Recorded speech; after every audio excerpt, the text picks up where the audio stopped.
फरवरी का महीना है। पाक सेक्रेटेरिएट के क्यू ब्लॉक में बैठे फाइनेंस मैनेजर्स आईएमएफ की शराइत पर अमल दरामद की टाइमलाइन फाइनल कर रहे हैं ताकि आने वाली हुकूमत को कोई मुश्किल पेश ना आए।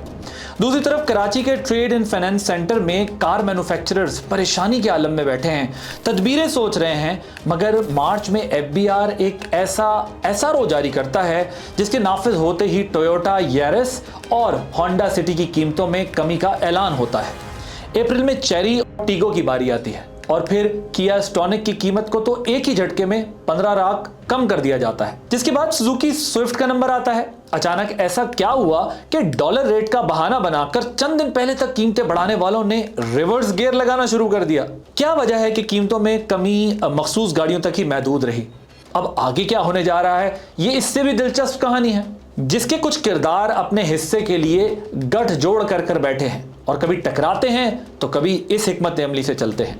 इस लड़ाई से नया बायर कैसे फायदा उठाता है, मैं आपको बताऊंगा। मैं हूं आदिल अब्बासी और आप देख रहे हैं आजाद मेंटल।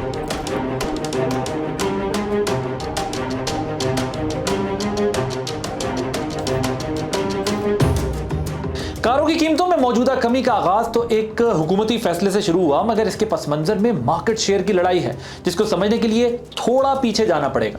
कार मैन्युफैक्चरिंग पाकिस्तान में इंतहाई प्रोटेक्टेड बिजनेस है। हुकूमती पॉलिसीज आमतौर पर मुकाबले के रुझान की हौसला शिकनी करती हैं। यहाँ पर आपको नजर आएगा कि कंपटीशन क्रिएट नहीं हो पाता, जिसकी वजह से मार्केट में 3 बड़ी कंपनियों टोयोटा, होंडा और सुजुकी की एक मोनोपोली सी कायम हो गई है, जिसको तोड़ने के लिए 2019 में किया कंपनी ने स्पोर्टेज कार मुतारिफ कराई, जिसकी कीमत 45 लाख रुपए रखी गई। इस वक्त एसयूवी की कैटेगरी में स्पोर्टेज के अलावा दूसरे ऑप्शंस में टोयोटा फॉर्च्यूनर और होंडाई टुक्सन थी। फॉर्च्यूनर की कीमत 75 लाख और टुक्सन 70 लाख रुपए, जिनके मुकाबले में स्पोर्टेज ने सस्ती एसयूवी की मार्केट बनाई। सिर्फ यही नहीं, 45 से 50 लाख की प्राइस रेंज में एसयूवी स्पोर्टेज टोयोटा करोला और होंडा सिविक के लिए भी चैलेंज बन गई। क्वालिटी की एसयूवी अगर सीडान की रेंज में मिल जाए तो इससे बेहतर और क्या डील हो सकती है। नतीजा ये निकला कि स्पोर्टेज की सेल करोला से भी ज्यादा बढ़ गई, लेकिन टोयोटा ने इस नुकसान को आसानी से हजम नहीं किया। 1 साल के अरसे में वो यारिस ले आए। हालांकि 1300 सीसी में करोला के वेरिएंट आना बंद हो गए थे। जो गेम एसयूवी स्पोर्टेज ने सीडान करोला के साथ की, वही चाल यारिस के हैचबैक गाड़ियों पर आजमाई गई। यानी टोयोटा ने हैचबैक की कीमत में सीडान यारिस मुतारिफ करा दी। अब ये सब माजरा जब होंडा ने देखा तो रेस में आगे रहने के लिए उन्होंने सिटी का नया मॉडल मुतारिफ कराया।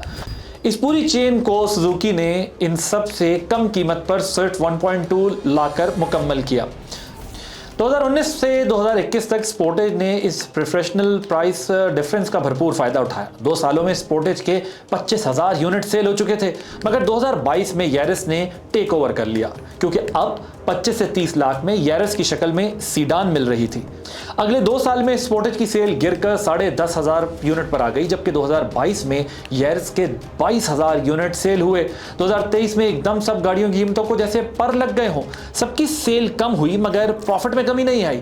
इसकी क्या वजह है, ये वारदात आगे चलकर हम एक्सपोज करेंगे। दोबारा टोयोटा और किया के मुकाबले की तरफ आते हैं। अब चाल चलने की बारी किया की थी। 2022 के आगाज में स्टॉनिक मार्केट में आ चुकी थी, जो 2 in 1 थी, यानी एसयूवी में और हैचबैक का हाइब्रिड। लेकिन इस बार किया ने प्राइसिंग में मार खा ली थी। इब्तिदाई कीमत 39 लाख रुपए रखी गई, जो सिटी और यारिस से तकरीबन 10 लाख ज्यादा थी। मार्च 2022 में सुजुकी स्विफ्ट भी मार्केट में आ गई थी, जो 28 लाख में मिल रही थी। स्विफ्ट के लॉन्च के वक्त सिटी और यारिस की कीमत 32 लाख हो चुकी थी, जबकि स्टॉनिक 45 लाख में फरोख्त हो रही थी। 3 बड़ी कंपनियों ने मिलकर किया का कंपैटिटिव एडवांटेज खत्म कर दिया था। जनवरी 2023 तक ये ट्रेंड कायम रहा, लेकिन इस दौरान यारिस और स्टॉनिक की कीमत में 10 लाख से शुरू होने वाला फर्क 7 लाख रह गया। यारिस की कीमत 45 लाख रुपए थी, जबकि किया स्टॉनिक 52 लाख रुपए में मिल रही थी। फिर मार्च 2023 आया और गेम बदल गया। शहबाज हुकूमत मुल्क को डिफॉल्ट से बचाने के लिए आईएमएफ की शराइत मानने के लिए तैयार बैठी थी। आईएमएफ की जानिब से जीएसटी बढ़ाने और मुख्तलिफ सेक्टर्स को दी गई प्रोटेक्शंस खत्म करने का दबाव आ गया था, जिस पर अमल करते हुए हुकूमत ने 1400 सीसी और ऊपर वाली गाड़ियों पर एसयूवी पर टैक्स की शरह 18% बढ़ाकर 25% कर दी थी। इस हुकूमती फैसले ने किया स्टॉनिक को बुरी तरह मुतासिर किया, जो अगरचे 1400 सीसी से कम है, लेकिन एसयूवी कैटेगरी में फॉल करती है। टैक्स स्लैब बढ़ने की वजह से स्टॉनिक की कीमत सितंबर तक 63 लाख रुपए हो गई, जबकि उस दौरान होंडा सिटी, टोयोटा यारिस और सुजुकी स्विफ्ट 50 लाख की रेंज में थी। एक एग्जीक्यूटिव फैसले ने एसयूवी और सीडान के दरमियान फर्क को 13 लाख तक बढ़ा दिया।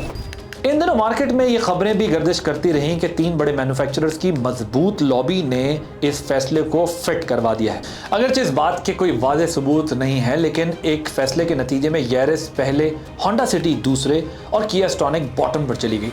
लेकिन गेम अभी भी ऑन थी। किया स्टॉनिक ने इस दौरान अपनी लॉबी को एक्टिव किया, जिसकी कोशिशों से दिसंबर 2023 में मिनिस्ट्री ऑफ इंडस्ट्रीज के तावन से एफबीआर काबीना डिवीजन को एक समरी मूव की गई, जिसमें 35 लाख से जायद कीमत की लोकल गाड़ियों पर 25% यकसा टैक्स आयद करने की सिफारिश की गई। मगर काबीना की लीगल कमेटी ने एतराज उठाया और मजीद जायजा लेने के लिए ईसीसी को रेफर किया। करते करते जनवरी आ गया। पाकिस्तान को आईएमएफ से कर्जे की 2 किस्तें मिल चुकी थीं, लेकिन तीसरी किस्त के लिए रेवेन्यू टारगेट मजीद बढ़ाया गया। टैक्स रैशनलाइजेशन की शर्त भी आयद की गई। बिलाखिर 14 फरवरी को ईसीसी के इजलास में टैक्स रैशनलाइजेशन के नाम पर एफबीआर की ये समरी मामूल की बजट और तरमीम के बाद मंजूर हो गई, जिसके तहत 1 साल पहले जारी किया गया नोटिफिकेशन वापस हो गया।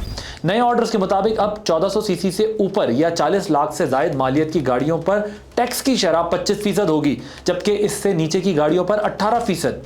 एसयूवी कैटेगरी को इस तारीफ से निकाल दिया गया। किया स्टॉनिक एक बार फिर से मैदान में वापस आ गई।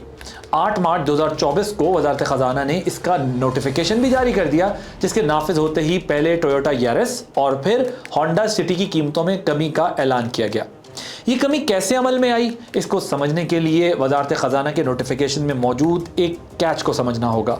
नोटिफिकेशन में 40 लाख की हद मुकर्रर करते हुए टैक्स को शामिल नहीं किया गया।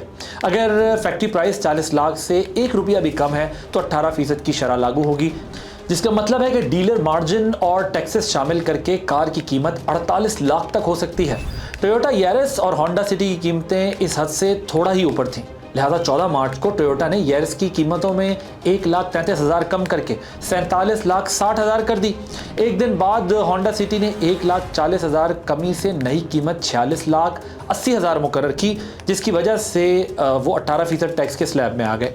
अब बड़ा फैसला किया स्टॉनिक ने करना था, जिसके लिए फील्ड लेवल हुई थी। एक बार फिर सिटी और यारिस को टक्कर देने के लिए बड़ी कमी नागुज़ीर थी। बिलाखिर 16 अप्रैल को किया ने एक बड़ा कदम उठाया और किया स्टॉनिक की कीमत में 15 लाख रुपए कमी का ऐलान किया। यूं किया स्टॉनिक की कीमत 47,20,000 पर आ गई। किया स्टॉनिक ने यह महंगा सौदा किया, इसका जवाब ऑटो इंडस्ट्री के प्रॉफिट मार्जिन्स पर सवाल उठा रहा है। लेकिन इससे पहले सुजुकी स्विफ्ट की कलाबाजी भी जरा मुलाहिजा करें। टैक्स ब्रैकेट बढ़ने के बाद कंपनी ने नई कीमत बढ़ाकर 54,30,000 रुपए कर दी। यानी जो गाड़ियां यारिस, सिटी और स्टॉनिक से कम कीमत पर शुरू हुई थी, अब तीनों से महंगी हो गई हैं। लिहाजा 1 माह के अंदर ही कलाबाजी खानी पड़ी और मई में 7,10,000 की बड़ी कमी से 47 लाख पर आ गई। अब अहम सवाल यह है कि क्या एसयूवी कम हैचबैक स्टॉनिक का मुकाबला करने के लिए सिटी, यारिस और स्विफ्ट की कीमतों में मजीद कमी होगी, जो कि सीडान कार्स हैं। इसके लिए ऑटो इंडस्ट्री के मार्जिन का जायजा लेना होगा। कार मैन्युफैक्चरर्स एसोसिएशन की जानिब से अक्सर ये बात की जाती है कि प्रॉफिट मार्जिन कम है और टैक्सेस ज़्यादा है। क्या ये बात दुरुस्त है? इसका जवाब जानने के लिए एक बार फिर स्टॉनिक केस स्टडी हमारे सामने है, जो 15 लाख की कमी के बावजूद भी 20% मुनाफा कमा रही है। 25% के टैक्स के साथ स्टॉनिक की कीमत 62,80,000 थी, जिसमें 49 लाख फैक्ट्री प्राइस थी और बाकी टैक्सेस। अब 40 लाख की हद में आने के लिए किया स्टॉनिक ने फैक्ट्री प्राइस में कम से कम 9,75,000 रुपये की कमी की है, जो कि तकरीबन 20% बनती है। इसका मतलब है कि किया स्टॉनिक का प्रॉफिट मार्जिन 20% से कहीं ज़्यादा था, वरना नुकसान में तो कोई गाड़ी नहीं बेचता। जिसका मतलब है कि फैक्ट्री प्राइस ओवरस्टेटेड थी, असल प्रोडक्शन कॉस्ट कहीं कम है। इसका सबूत किया स्टॉनिक की 2023 की फाइनेंशियल रिपोर्ट्स में भी मिलता है, जिसके मुताबिक कंपनी की प्रोडक्शन कैपेसिटी 60,000 यूनिट सालाना है। 2022 में 21,984 यूनिट बनाए गए, जिस पर कंपनी को 9.5 अरब रुपए का मुनाफा हुआ। 2023 में प्रोडक्शन 10,264 यूनिट रह गई, लेकिन मुनाफा 9 अरब था। प्रोडक्शन में 50% कमी हुई और मुनाफे में सिर्फ 5%। यही कहानी हर ऑटो मैन्युफैक्चरर्स की है, जिसका मतलब है कि टोयोटा यारिस, होंडा सिटी और सुजुकी की स्विफ्ट के पास कीमतें कम करने का मजीद मार्जिन है। इन 3 बड़ी कंपनियों को मुकाबले में रहने के लिए ऐसा क्या करना पड़ेगा? अब आते हैं असल सवाल की जानिब कि क्या मिडिल क्लास सारिफ को कीमतों में कमी का फायदा होगा, जिसका जवाब है नहीं, क्योंकि मिडिल क्लास तबका लीज या फाइनेंसिंग पर इन्हिसार करता है। लेकिन स्टेट बैंक ने 22% शरह सूद रखी हुई है, जिसको बैंक अपना मार्जिन शामिल करके 24% पर ऑफर करते हैं। क्या कोई आम शख्स इतना ज्यादा इंटरेस्ट कॉस्ट पे कर सकता है? बिल्कुल नहीं। तो फिर इसका फायदा कौन उठाएगा? यकीनी तौर पर वो लोग जिनके पास सेविंग है या चंद लाख पर मुश्तमिल एलीट क्लास।